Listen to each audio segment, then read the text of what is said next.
Hello, Anita. Welcome to our interview. Hi, how are you, Anya? I'm wonderful. Thank you so much. I'm happy that we got time to get together and also get the techniques sorted out. But now Oh we yeah. can have this conversation with each other. I went onto your Facebook profile and I looked through all the things. I lived last in Singapore in 2006. So can you believe it? It's 10 years ago. And so Yeah. many things have happened since then. And when I look at you and the life you've been living, I can see this amazing transformation throughout these years, throughout every stage in your life. Do you just want to quickly share with me how you're doing? That's a very good question. I have absolutely no idea. I think it's true. I mean, the last 10 years have probably been a really major learning curve for me.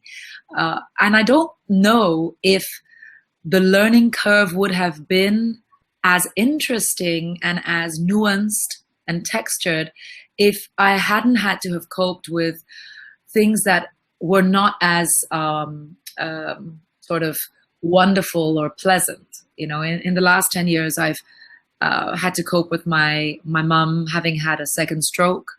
Um, and also, here in Asia, the economic crisis happened around about 2008, 2009. And these things were all happening at a point in my life when I had begun to seriously take this idea of becoming a TV host as a career. Prior to that, it had been a little bit like, yeah, I like it. I got shows and I was doing a lot of interesting things, but I wasn't fully convinced yet. And around about 2007 and 8, after I'd had a couple of really great shows, that's when I thought, yeah, I think I'm good at this. So let's go. And then at the very moment when I thought, let's go, that was when I had to nurse my mom and, help with a lot of things because she had a kind of a stroke that really debilitated her for that time. And she's bounced back, of course, since. But my life really basically got turned upside down. And I became not just a caregiver, but also a person who had to be the mother and the child, and as well as everything else, to take the place of all the things that my mother had been doing on her own. And that really changed my life. Because up until that point, I had been, living the life that we all live, I suppose, at that time, where freewheeling. I was pretty much quite single at the time and enjoying myself. And Singapore is a sort of city where you can enjoy yourself very, very easily. Things are so accessible. And then, boom, this thing happened, and I had to reevaluate everything, and especially reevaluate myself as to what sort of a daughter had I been. And, there are many things that pass your head as, could I have seen this coming? Could I have helped? Could I have been better?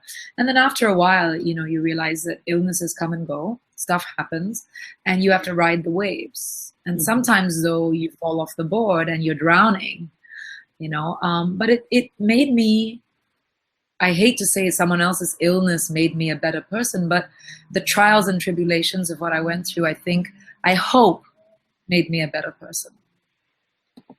This is a brilliant point. And obviously, the things that come into our life, it really forms of who we are. And I think back we met in 2002, 2003. And you were still a writer at that point in time for a beauty magazine, and I remember how you told me strongly, I cannot write about lipsticks for the rest of my life, and how you felt there was a stronger calling in you, and then a few years later, I was on a business trip in Vietnam, and there I switched on the TV, and all of a sudden, you are on TV. So I really saw now in those years, and this is just from the outside. I mean, there's always like the public life and the private life. But on the outside, it is amazing the success that you've created and the things you've been doing and also following your passion. When you just described, you know, you set your eyes on becoming a TV host. I'm sure a lot of women, men alike are having the idea, I would like to be a successful person in this and this area, but they fall off and they are not able to go back onto the track again. And oh my God. So in your case, you were speaking about your mom and her sickness, but you managed to go back on again even stronger. So what happened with you that influenced it and that helped you to go back on? Well, I think what probably every human being goes through is that when you have a real trial and tribulation, how are you going to handle it? What are you going to do? Who's going to help you? And at that very point in my life, I also realized that I felt quite alone. I didn't have a lot of the support that I wished and I would wish anybody. And also I do have a kind of a personality where I'm going to do it. I'm going to do it, you know, and I did. But I also was running myself into the ground quite a lot. And as a result of you just trying to hold on and do everything by yourself, sometimes you make poor decisions. You know, I needed care for my mom, and the person who came along to care for her wasn't the right person for her. But I think if I had not been so stressed and so focused on like getting every single bit of it right, I might have been able to make better decisions. So I would say, first of all, for anything in life, you must be able to trust a few people around you to help you through not the best moments. It's to help you through the worst moments when you're feeling crazy or you feel like you can't go on. Because although, yes, I do think that from a very young age, I've had a lot of resilience inbuilt, I do think that you cannot forget the support that you have around you that also builds your resilience and makes you kind of want to keep going for it. And then as time went on, I realized that there were people who weren't my friends or relatives or anything like that, who were the ones who actually showed me the way. And so sometimes you have to keep your mind open, because generally we think the people who know us best will be the ones who will help us. It's not necessarily true. And I draw from a lot of things: a random conversation with someone, listening to, you know, eavesdropping on somebody's something. And what happened for me and how it changed for me and how it also helped me to also advance myself in my career was my mother's doctor at the time could see that I was stressed beyond belief and trying to make everything perfect and right. And she just said to me, please take your foot off the pedal. Mm-hmm. If you don't take your foot off the pedal, you're going to kill yourself and you're not going to be of much use. And she used kill in the broader sense. I'll become ill. Yeah. You know, I'm not going to be able to focus or help or cope. And that I'll never forget. And I just went home and it had an immediate effect on me that what was I trying to do here? Mm-hmm. And I took that and I applied it to everything else. I applied it to how I dealt with my mom, and I cannot control everything. I can't reverse what's happened to her, but I can pick it up from here onwards. Mm-hmm. I applied it to my career, which is it's a tough business to be in, where basically it's based on how appealing you are, you know, and I'm all about my brain and all about my, you know, look at me, I'm not an idiot, you know. And I also took my foot off the pedal of that, because I truly believe that everybody's got their time for everything. And the right people see you at the right moments. They really do. And it took me a long time to realize that. And also I had to realize that it actually doesn't matter who likes you, because the business is really about many, many, many aspects. And if you're good at what you do, that's it. Just be good at what you do. Also, you change and grow over a period of time. I mean, I went into television in my very, very early 30s. So I wasn't sort of in my 20s. I wasn't starstruck. I thought it was a bit of a laugh and a bit of fun. And that's how I've always treated it. And I knew that the moment I started to take it a bit too seriously was a moment that I was not in it for the right reasons anymore. Okay. And the reason I say that is not to not be serious about your job or serious about what you do. I'm very serious. I turn up, I get my job done, and I do it well. But there's so much more around you. There's bigger things than you. And you're a pinprick on the ocean, and when you apply that to everything, it all becomes, you take yourself less seriously. I'm still passionate about what I do. I still love creating stories. I still love being on camera, but every single one of those moments is just a moment. Yeah. This is not going to define the rest of my life. And I think when you have other people to take care of and other things to take care of, you also realize you're just a small little thing. Mm-hmm. Mm-hmm. So I think for people who are watching this, who will say, well, how do I become a TV star? How do I, it's not about becoming that. It's about perfecting your craft. Perfect that. And by the way, it will take you 10 years to do it before you can even feel remotely proud of a single moment where you think, yeah, that was pretty good. Hey, I'm not too bad. It's taken me a good decade. Yeah. And it doesn't matter what anyone says, and everybody's well-meaning and they love your shows and they love your this and that, or they love your, whatever it is that you do, your writing, your podcast, it's not that these things are not important, Mm-hmm. but I've always competed with myself. I don't compete with other people in my field. I don't compete with somebody who just won the Oscar or the Emmy or whatever. I'm competing with me because that's the competition that counts. Right. What I heard from what you were just saying is in the end, it's the moment that counts and the moment that you live, because that's all that stays with us anyway. The past is the past that has, we are not able to influence that, but we are always able to influence the right here and now. And I also loved how you were saying there were moments when you realized you were not in it for the right reasons anymore, and you you paused, you reflected, and you most probably adjusted then. And so that the next time when you have your next gig, your next job, you feel you're in it with all your heart, and then people love you also for bringing that passion and energy to the place. I think that's so important, and passion and energy. I mean, I remember a really wonderful interview I did many, many years ago with a very famous chef. Okay. And he had been through a lot of trials and tribulations, and his entire restaurant had burnt down. And Whoa. People thought he was crazy, Yeah. And I remember listening to him, and he said passion wasn't enough. Passion was never enough. It was desire. And I gave a talk recently where I said that I think passion and desire are very different things. Because I think passion is a very pleasant feeling. Mm-hmm. It's a very beautiful, almost a sexy feeling, whereas desire is the thing that keeps you going, because it's burning and burning and burning and burning in you, and it's the thing that keeps driving you forward to whatever it is.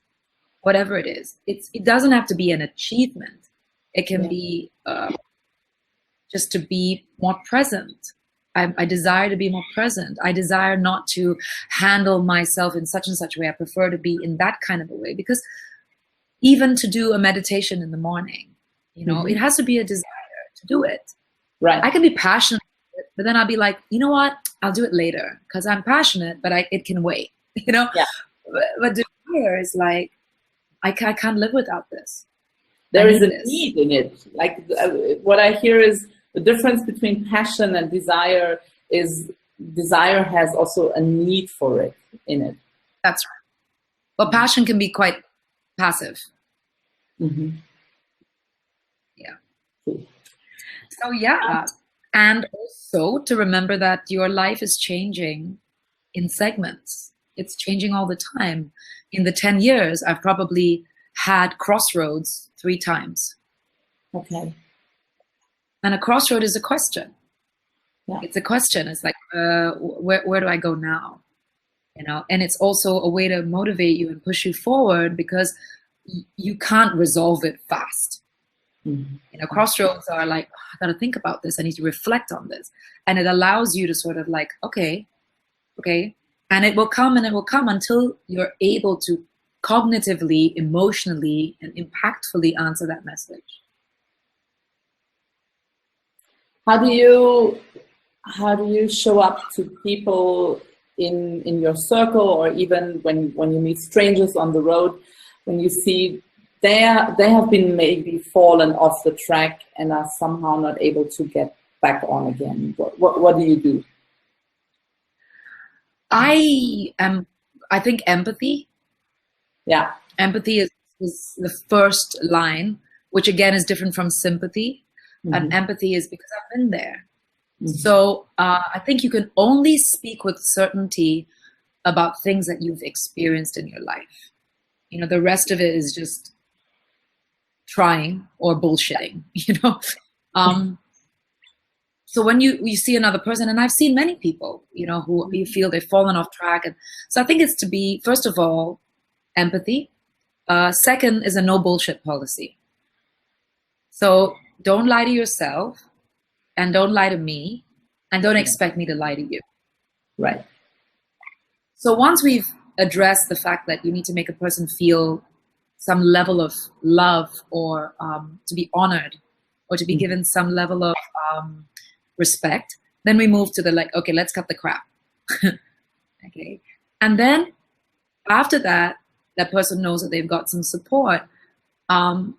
If they want to talk to you, if they want to move ahead, then you do it.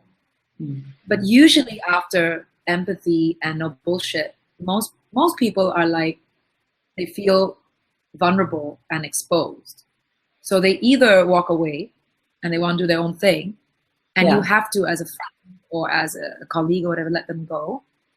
Or they walk always to you and are wanting you to solve the problem. So I think the third thing is then to sort of be able to disengage yourself from solving another person's problem, and allow them to see that they have the ability and the intelligence, and they have it in them. So how I like to show up for people in that moment is to sort of say, well, you can do this. If I can do it, I'm an ordinary person. There's nothing extraordinary about me. If you can get to the point where you can clear away all the bullshit, because I think that's what we do to ourselves. The reason we get to a point where we're feeling like we're lost and it's because we're letting a lot of the bullshit, and it's just building up. And so it's like this, and you can't breathe anymore. So once you clear away some of the bullshit, you'll be able to breathe. Then you're able to kind of see that, oh, there's a way forward. And everyone's way forward is different, and everyone's light at the end of the tunnel is different. So there's a point where you show up for a person, and then there's a point where you have to let them go. Love that. Yeah, very powerful. And even the one who is maybe instantly walking away, I'm sure the empathy that you were spilling onto them lingers with them and is a message along the way. Yeah. Absolutely. The reason why people walk away is that sometimes you're speaking the truth to them. You know? And they don't time to think about that. And that's right. Is it the right time to hear the message, maybe? That's right. And there's a right time for every message. I mean, I bet sometimes we forget this, you know, with a good friend or a lover or our family. I want you to hear this message now. And, you know, what's behind it is care, concern, and all of that love. But those are the people especially that you need to back off from. I'm sure you've heard and read about this whole concept of holding space for people. Right. You know, and holding space is really about, you can come back here anytime. If everybody could tell everybody that they care about, you're going to screw up, it's going to happen, I'm going to screw up, but I've got some space to come back to, and you're going to hold that space for me.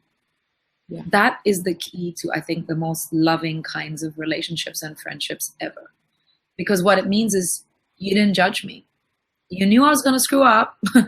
You didn't say I told you so. Or maybe you will say I told you so. We'd say that anyway. But you know what? You come back here. Come back here. I have this space for you. I always knew that you would be able to come back to this space. And I think that makes people grow and develop and change, because we realize, wow, okay, I can breathe. Because what often happens is that in the process of realizing your own mistakes or moving forward or whatever, you feel that you need to rise up to somebody else's idea of what this is. And then you make a mistake because somebody else's idea is not your idea. It's not your life. Anita, I have nothing but to say thank you for everything, for the time that you shared with me, for the words of wisdom that you poured onto the people who are going to listen to this interview. Thank you 1,000 times. I hope I'm able, well, holding this space is always something. You're a good friend of mine, and I really hope we can also not just virtually hold hands, but see each other in person sometime soon again. Well, Anya, I want to just say thank you so much for today. Just to be connected to you like this is a very beautiful thing. It feels like none of those years have ever passed between us. And to be able to be a part of your success, that makes me really happy. So thank you. Thank you. Thanks a lot.